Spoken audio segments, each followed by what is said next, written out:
This week on The Perfect Scam. After the second bout of theft, we changed the credit card yet again and thought it was resolved. And then we are not sure how they accessed the account the third time, but they went in and at that point cleaned out the points, and it was over 100,000 points. Oh my God. Wow. They took everything. They took everything.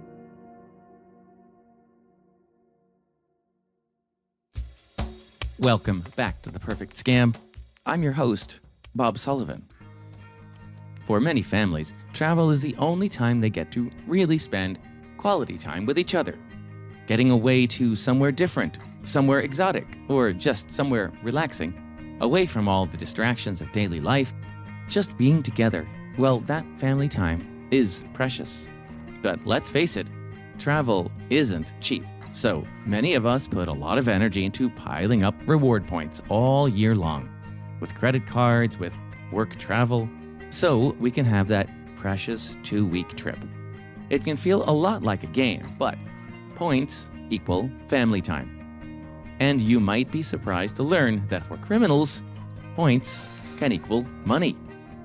Wait until you hear what Jody and her family went through recently when criminals found a way to, well, let's just say, to ruin the family vacation. But before we get to Jody's story, I just want to say, she wrote to us at our email address, theperfectscampodcast@aarp.org. We love hearing from you. I love hearing from you. So if you have been the victim of a scam, or you just have a question, be like Jody, drop us a note. Okay, now on to Jody's story. As you can probably understand, she's concerned about her privacy, so we're only going to use her first name. Okay, so my name is Jody, and I live in Las Vegas, Nevada with my husband and my 2 sons. I have one son who's a sophomore, just finishing his second year of college, and another son just finishing middle school that'll be starting high school next year. That's a busy home right there. Exactly. How long have you been in Vegas? All my adult life. I came out here to go to college and met my husband here, and then we never left. Jody says she and her family love living in the desert city. Well, I think it has the great combination of a very suburban environment once you get outside the city, a lot of great diversity, and then you have the excitement and the entertainment of the Strip when you want to go enjoy those things. I mean, you have big acts, right? Like the Sphere brings you Mhm. two there all the time, right? So We have you? saw you too. It was amazing. Oh, I'm sure. What is that? What is it like in that building? Well, one thing is how steep the stairs are going down. I was worried that I was going to take a fall and was taking them real slow, but the 360 video screen is amazing. And it was like no other concert experience we'd ever attended before. Jody and her family also love to leave Las Vegas. Well, my husband is very passionate about traveling, and he converted me when we got married. And so that's one of the things we really like to spend our extra money on. And it's been amazing to be able to travel throughout the United States, overseas. And also, my husband loves maximizing the points and rewards through the hotels and the credit cards and the airline miles. And he has become a real master of using those to pay for a lot of these trips so that we can afford to continue traveling. And I really admire that. I mean, I think we all have, that friend. I bet you are this friend for some people who just always seems to have these amazing deals and goes to these exotic places almost for free or close to it. And I know it's a lot of work, but it's also, we're all jealous that you do all the work to get those free trips. But before I talk to you about your points, I just wonder if there's some reason why travel is important to you. I think it's a great opportunity to spend time together as a family. Otherwise, we're busy, my kids are in school, both my husband and I work, and being on vacation is really that opportunity to spend family time together and to see new, exciting things. I think when you live in Vegas, I mean, Vegas is kind of far from a lot of places, maybe other than Los Angeles, right? So you have to travel to see, what the East Coast of America is like, right? To see Hmm. fall foliage, to see those sorts of things. You want those experiences for your kids, right? Absolutely. And I know at school, they're just amazed at how well traveled our 13-year-old is. They are well traveled outside the US too. So, probably our most exciting trip is that my husband was granted a sabbatical from work, and I was able to get time approved off from work as well. We were able to pull my youngest son out of school, and we went to Europe. We went to Germany, Austria, and Hungary. And it was just a once in a lifetime trip. And we used our hotel points and miles, and we didn't pay for any of the airfare or the hotel. That was all done on points. Your whole family to Europe and you didn't pay any airfare or hotel. No, we used points for the whole Wow. thing. Okay, so I just want to make this clear for some people who might not sort of understand the point chasing world. You wouldn't be able to take these trips if you didn't have these points, right? That's absolutely true. And it can be complicated because each individual airline will have their own point or mile program. Each hotel will have their own program, as well as credit cards having programs where you can convert the points you earn into airline miles or into points to stay at a hotel. So it's So really understanding the programs and then how to maximize the points. yeah, I mean it's a bit of a game, but it's much more than a game. I mean it's about being able to take family trips. Absolutely. Okay, and so these points have a lot of value and that you have worked hard to accumulate them. Absolutely. So if overnight they were to be taken from you, that would be quite a painful thing. Yes, and it's definitely loss of something that has a real monetary value. If overnight those points were taken from Jody's family, it would be painful. Well, the trouble begins with a single email and a stolen gift card.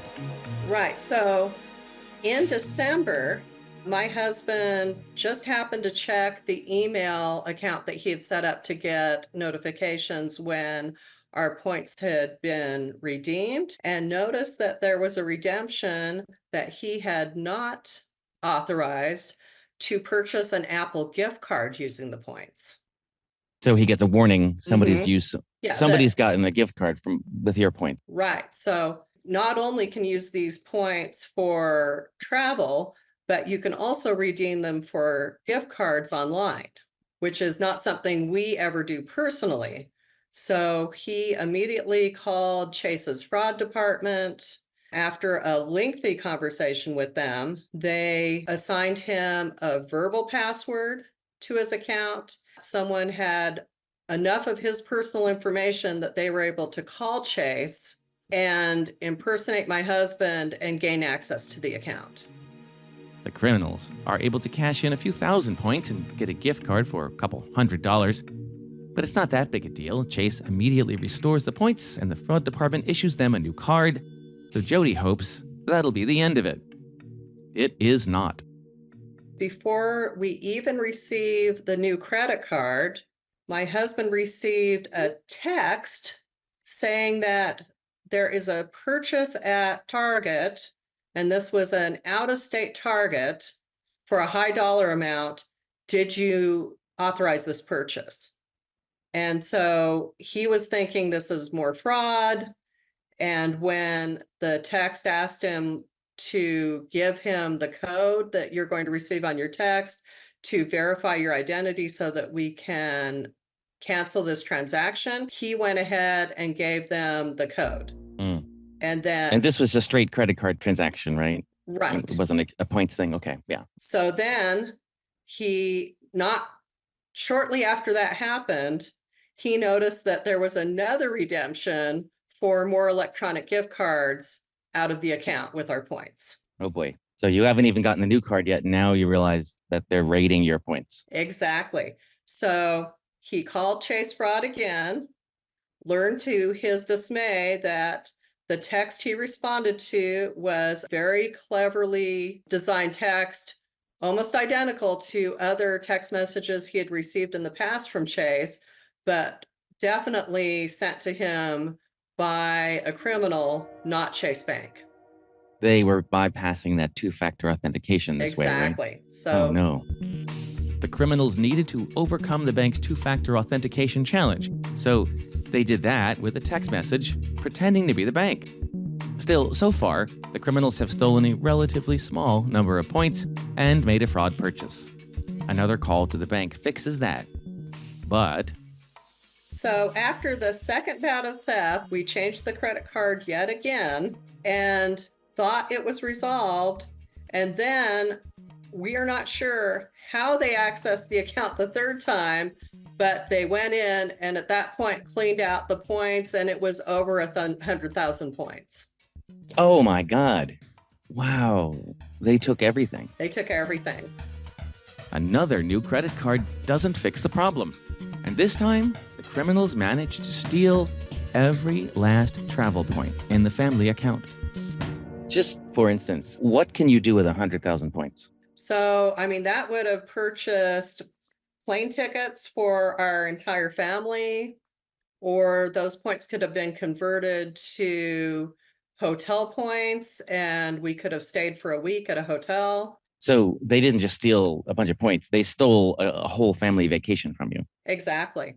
Wow. Okay, so what does it feel like to see a zero balance? Oh, it was so frustrating because we had been trying to stop this fraud for several weeks now, and it seemed like no matter how many conversations we had with the bank's fraud department, they were still figuring out how to access our account. Okay, so now, I mean, where do you go from zero?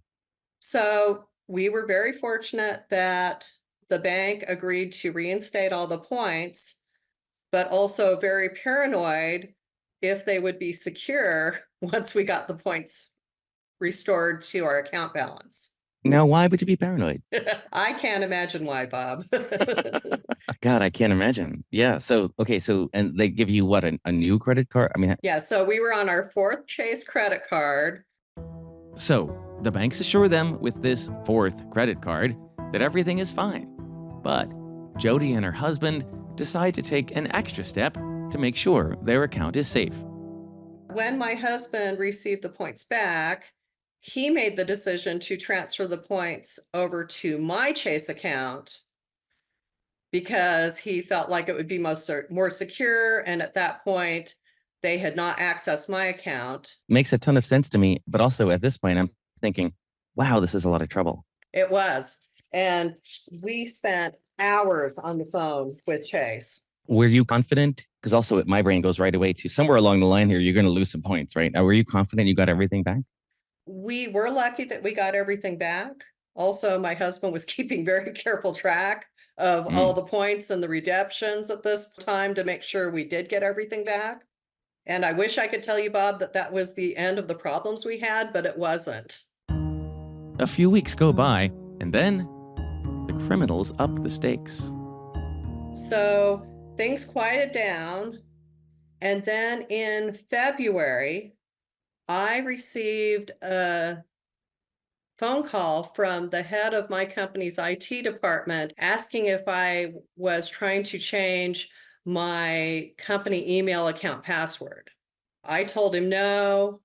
He was pretty confident this must be some kind of fraud, just letting you know I did not approve the request. And so I didn't really think anything of it because in my role, we deal with fraud in my job as well. I really thought that trying to change my work email address might be related to someone trying to access direct deposit information for our employees. Right. God. Okay. So that's, so now the problem is much, much bigger. And then the criminals make their big move. So I remember I was getting ready to take my son to an after school appointment. As we are getting ready to walk out the door, I get this frantic call from my husband saying, "You must call Chase Fraud Department now before they close. Someone has gone into your account now and they're trying to redeem the points for a cash advance. Oh, no.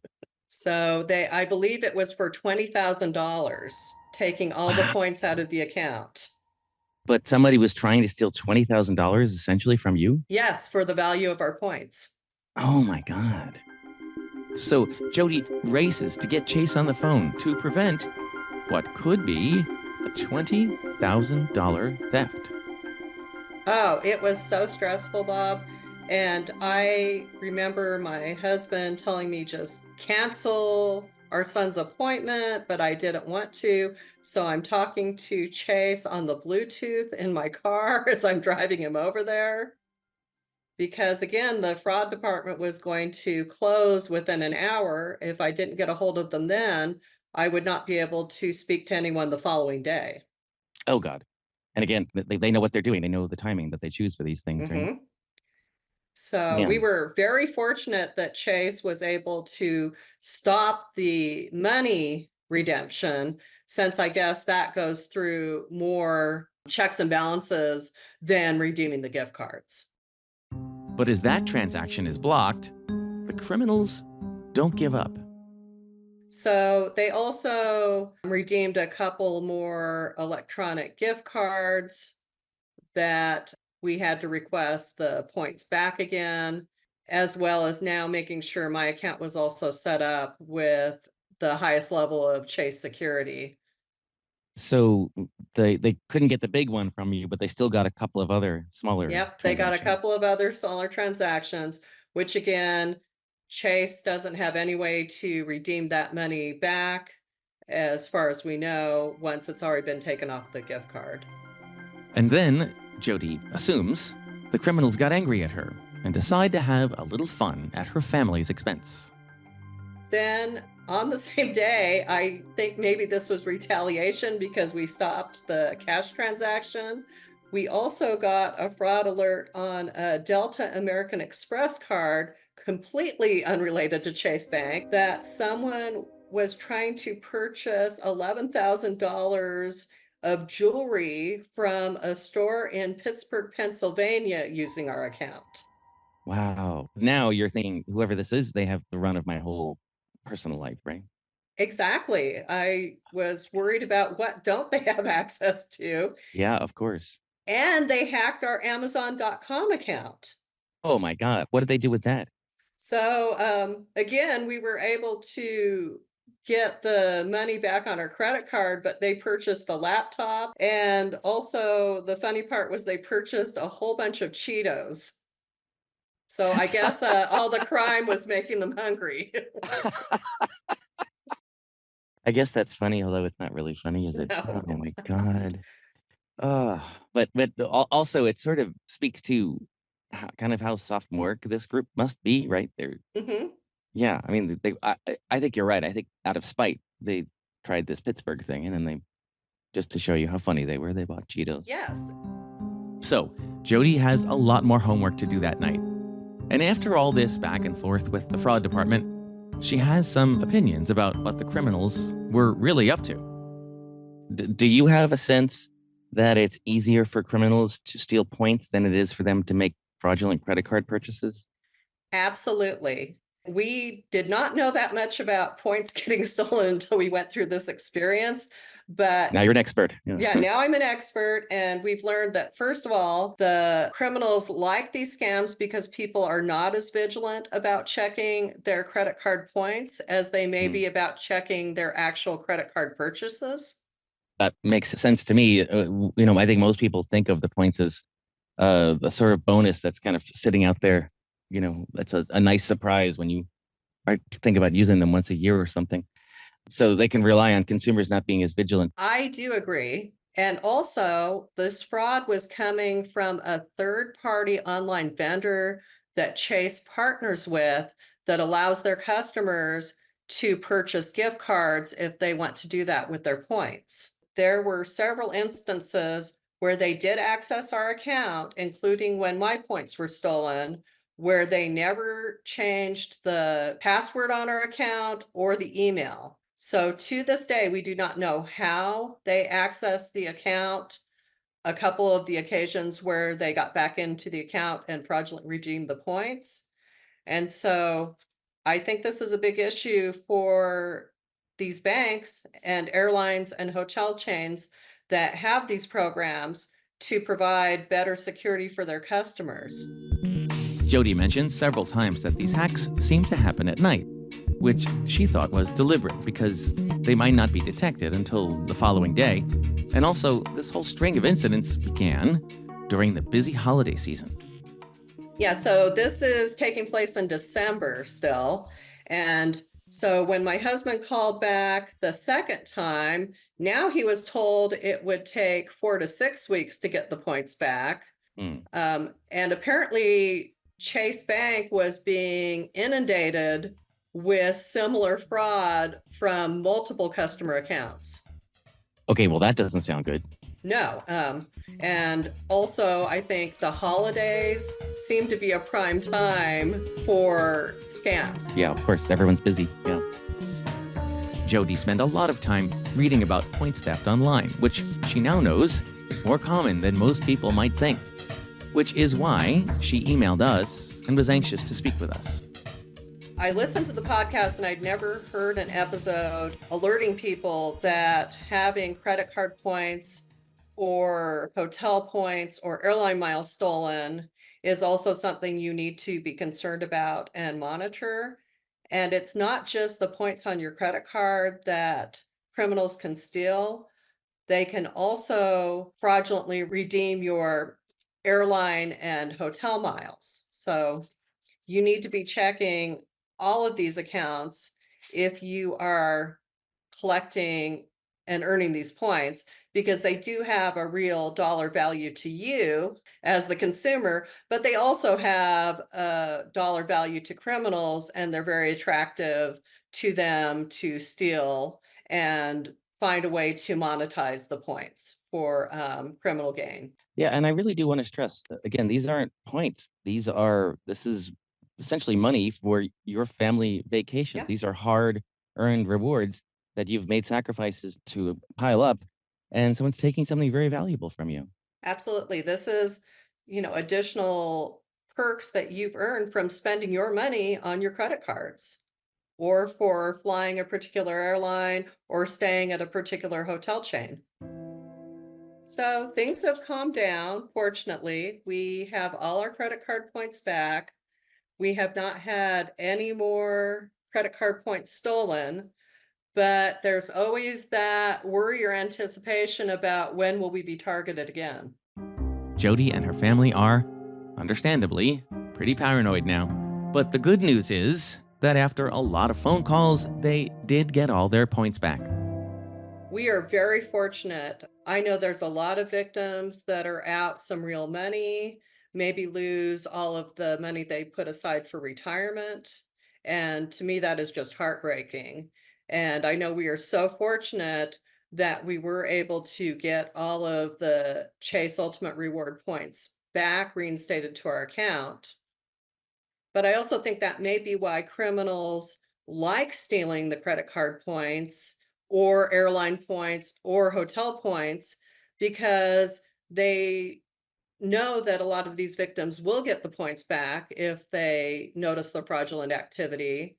And maybe they feel better about defrauding a bank or a Mhm. big airline or hotel chain. Yeah, that makes sense. It can feel like a victimless crime to them, or as you've suggested, other people might not notice. Right. May not even notice that they had the points and doesn't even get reported. So, but there is a cost to this, isn't there, for you? Oh, there is. And I think there's a cost in general to our, society with all of these banks paying out hundreds and thousands of dollars in fraud. Tell me, help me feel what the cost was like for you and your husband. So I think for us personally, it was really just the frustration of having to deal with this, the countless hours on the phone with the fraud department, and then the need to constantly monitor all of our accounts, checking the email to make sure nothing had been redeemed fraudulently from an account that we had not already reported. It's Mm. just very time consuming and exhausting. And frustrating and all those things for several months. But I think maybe the punchline is, you still don't know what's going to happen next, right? No. And really, I think, unfortunately, it's gotten to the point now where it's not, will you be a victim of some kind of credit card fraud? But when will you be a victim of some type of credit card fraud? So, what does Jody want listeners to take away from her story? The first thing is that it's very important to make sure that you do set up notifications and alerts on these accounts that you have points in so that you are notified if something is redeemed from your point total. And to make sure that's an email that you are checking on a regular basis. Another thing we learned is it's important to set up a verbal password with your bank so that if someone calls and tries to impersonate you, if they don't know your verbal password, then they're not going to access your account. And using a common verbal password like your mother's maiden name is publicly available information that a criminal can find out online. So you need to pick something that they would never guess. And as a result, if they do call the bank and try to impersonate you, they won't know your verbal password, and the bank will deny them access to your account information. The other thing we did is made sure that we were not using common emails like Gmail. One of them that we had problems with was the email through the Cox internet, and take those emails off our account. And now we're only using an email that my husband has access through his workplace, where his workplace has added a lot of additional security. So we Mm, feel more comfortable using that email than an email we could have requested off the internet. that you're not using a free email account for any of this stuff now. Exactly. We're using an email that has additional cybersecurity. And this story has a very happy ending. Since Jody got all her points back, so where's your next vacation? So we are going to St. Kitts in 2 weeks. Oh my God, that's great. And you are going on points, I presume? And we're going on points. We're staying at the Park Hyatt. We are Hyatt globalists, and we're also using points to pay for first class airfare to and Wow. from the Caribbean. Okay, well, so I always try to look for a happy ending in my stories. Yours, this is the easiest happy ending I've been able to come with. Yeah, so the happy ending is us sitting on the deck of the pool, enjoying our vacation, and redeeming our points. While Jody's story, thankfully, has that happy ending, many stories involving ID theft do not. Some don't ever have an ending. So, we wanted to talk with an expert about the larger issues that this story brings up. Here's Dan Lorman, Chief Information Security Officer for a cybersecurity company named Presidio. He spent many years as the Chief Technology Officer for the state of Michigan, too. That experience is seen in different people I've worked with and in different situations, all of them, when it all happens, kind of an ongoing way, kind of again and again and again, it can be very, very, not just frustrating, but, devastating for a family, for couples. It's important to discuss the kinds of things criminals might be able to do if they access travel-related accounts. They can do much more than steal points, Dan warned us. When you start thinking about, could be any of the airlines, and you bring up that account, typically you're seeing personal information about flights, maybe upcoming flights, potentially once you're in that account, it's not just about the miles, it's also about their travel. And there's sensitive information in there, maybe a TSA number in there. If they have access to that account, they can see, the TSA your passport information could be in that account. Other information about email addresses, account information related to upcoming trips. God forbid they would cancel flights potentially if they were able to get into that account. They could change or cancel flights, possibly.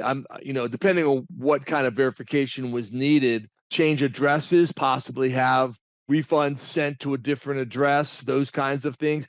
Well, just the idea that you said somebody could see that me and my whole family were going to go on a 2-week vacation at some point in the future, that makes me feel really insecure. I would agree. And where you're going and when you're going and what flights you're going to be on. And in fact, if someone did have your account information and they didn't want to have a kind of reaction, because obviously if all of a sudden the points are gone, if all of a sudden you thought you had 100,000 points and it's down to zero, people may react. But if somebody goes in there, I mean, I would think they would react, right? I'm going to go in, I'm going to get my points back, et cetera. Call Delta, call American or United, whatever, and complain.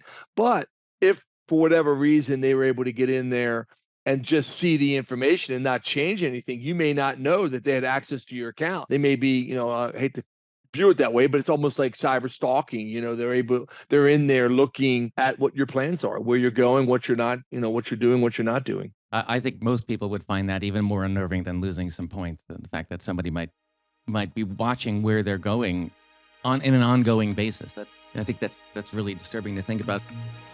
To me, the most disturbing thing about Jody's story is that the criminals kept coming after the family's accounts for several months.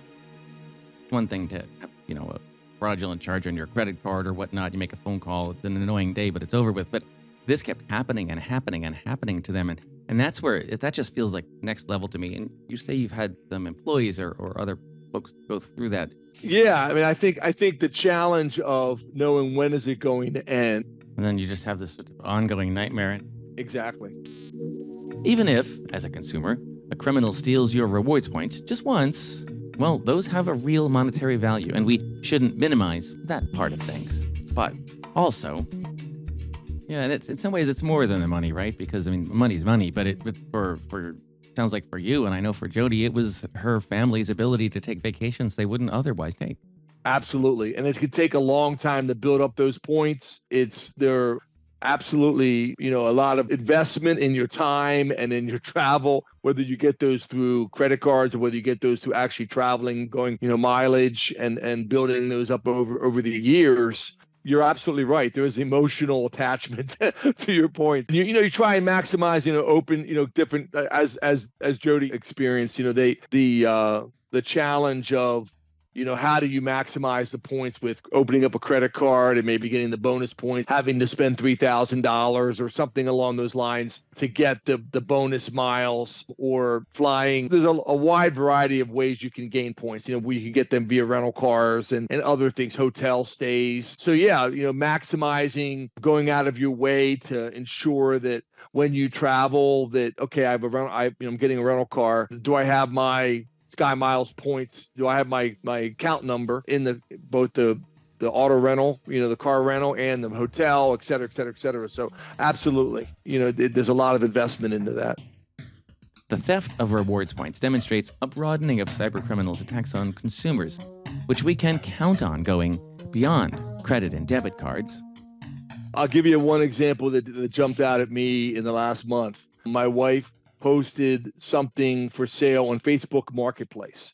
And I won't go into too many details, but I will just say this, that she got a lot of responses. One of the people that responded came back to her, responded via, Facebook Messenger and said, I want to make sure this is a legitimate thing. So people using security is the reason why they're going to ask you to do something they're about to ask you to do. So a lot of times, for security reasons, let me make sure this is a legitimate thing. I don't want to drive to where you live, or I don't want to do X, Y, Z. I want to make sure. So they're actually using security to kind of disarm you or take you off guard. And they ask her, very similar to what happened in this story with Jody, is they ask her I'm going to send you a text, and could you give me your cell phone? So basically going outside Messenger, going outside of Facebook, the normal process. Give me your cell phone number. I want to text you something, and I want you to text the number back to me.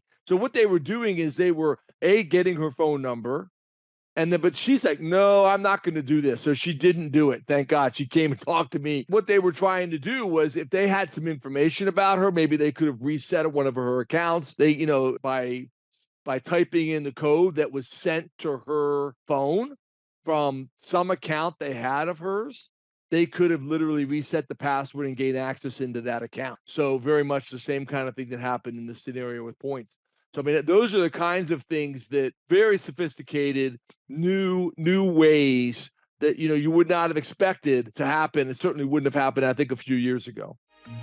Dan had a specific observation about rewards systems, which he thinks makes them potentially more vulnerable than traditional bank accounts.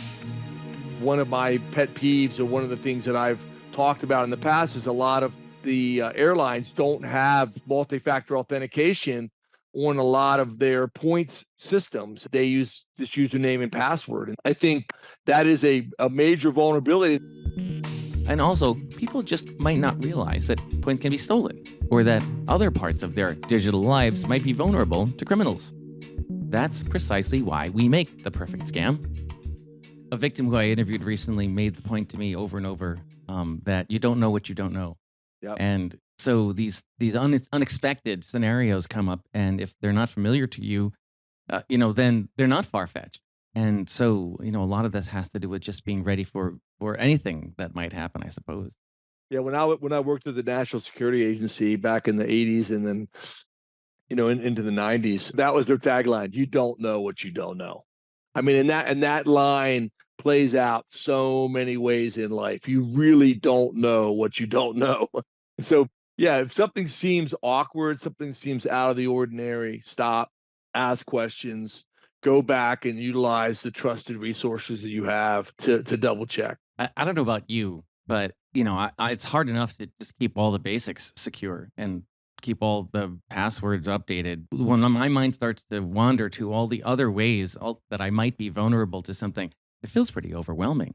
It is. It can be overwhelming. And I think if people are feeling overwhelmed, I would just say know who your trusted sources are. AARP certainly is one of those, and is a great website for helping victims and or people who have questions. Maybe that's a trusted friend who in this case, my wife was able to come to me and say, "Does this sound right to you?" That I would be asked to give them my cell phone number, and then we reply back with the whatever number was sent to me. Whatever it is, having people that and can go to for trusted information. Another one is staysafeonline.org. It's a really good website. Staysafeonline.org is a trusted source. If you've got questions, not being afraid to go to a trusted source, to ask a trusted friend, and to slow down. And if you have a question, if something just doesn't seem right, I would stop what you're doing and literally reach out to that organization in another way. So if your bank's not going to ever call you and say, "Hey, what's your bank account number?" or tell me your PIN or tell me your password on the phone. You have no idea who that person is. So if they're really saying, "Well, this is an urgent request for malware or some other thing that you don't understand," call the bank yourself. Do it yourself. Use your own phone numbers that you know and trust, and verify that it is a legitimate request. Long before Dan became a cybersecurity expert helping organizations defend themselves, he was an expert on another kind of defense. He was a college quarterback, and then he coached football. So he can't help but bring that experience into his job today. I love the analogy of football for in sports, because football in cybersecurity, and because there's an attack and defense, there's an offense and a defense, and the offense is trying to obviously move the ball down the field and score in football, and the defense is trying to prevent that. And there's so many similarities. I mean, there's there's audibles at the line, so we have to change the play. The defense did something different, so we have to do something different with our offense. And there's a strategy on both sides. The defense, of course, is trying to stop the offense. The offense is trying to move the ball down the field and score touchdowns. So I do think there's a lot of analogies in sports. Football certainly being one of them, but where you have to build a game plan. You have to make adjustments during the game, and you have to be prepared for a wide variety of scenarios that could happen. And the better you prepare, the better you're organized, the better you practice, the better you're going to play in the game. It's funny. It's something that we've talked about on this podcast, but I think it's not necessarily something everyone thinks about. But it's okay to role play some of these scenarios with family Yeah. members. Oh, yeah. Like talk to grandma and grandpa and say, if I ever was overseas and arrested, I wouldn't write you a Facebook message, and things like that. You use that kind of preparation and role playing at companies, right? I think that's a great point, and I totally agree. And I think what I would really encourage people to think about is when they see these stories in the papers, and they pop up almost weekly. Somebody's done something somewhere in the world, right? It's like, wow, that's a crazy story. Somebody who virtual kidnapping, or I'm stuck in a train. Don't tell my mom and dad, but wire me $10,000. Whatever it might be. Utilize those in the could that happen to us? Ask the questions, ask your parents or ask your children, ask your friends. What would you do? I mean, just even having the conversation is going to raise awareness. And some of these almost seem far-fetched, but these are real true stories. And so if you have, these things that are happening around you, utilize those moments to really help strengthen your security defense online and really, talk about it with, those who you love and trust. Never want to avoid a forced metaphor. I'm sitting here wondering if if you're doing the travel foo thing and you're really good at accumulating points, is that like the flea flicker of consumer behavior? I don't know. I'm not sure about that, but maybe double reverse. I mean, That's what it there's is. cer- That's what there are definitely techniques, things online about how best to utilize points, and the points you do have, how best to make sure you're getting the most flights and the most benefit out of those, and how to get more points. I mean, those are all fun things to do, and also there take some effort. But I certainly love your idea of different scenarios, scenario planning. We do that in sports.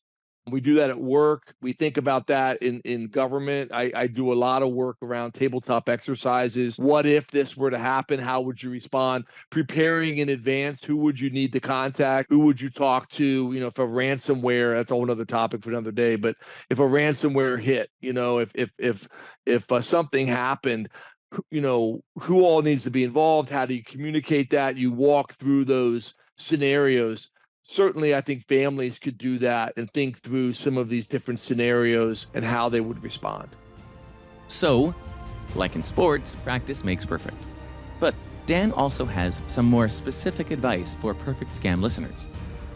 Yeah, I mean, I think there are some simple steps you can take to really make a difference and protect yourself. So, I tell people, multi-factor authentication, MFA, is certainly one of them. Whenever you can, make sure you utilize that. A lot of people just use a username and password. A lot of people reuse the passwords. Of course, we don't want to encourage that. We encourage unique passwords, change your passwords, use unique passwords. But even probably, I think equally or even more important is use MFA. So whether you have Gmail or Yahoo or Facebook or LinkedIn, many of these social media sites allow you for free, can't beat the price, to use multi-factor MFA, which is like a password and another step. So if you go to a different laptop or you go to a different, computer, some vacation, different home, somebody, and you're logging in, it'll send a text to your mobile phone, to your smartphone, and or maybe you can have a text sent to your Gmail account or whatever it might be. Those simple steps are really, really helpful in securing your online life. And so taking basic steps, making sure you don't use default password, use multi-factor authentication, change the defaults, and then make sure that you update and patch your computers, that you have the latest security software running it.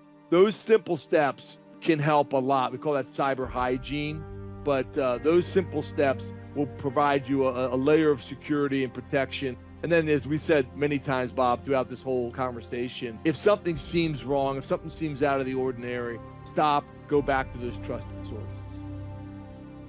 For The Perfect Scam, I'm Bob Sullivan.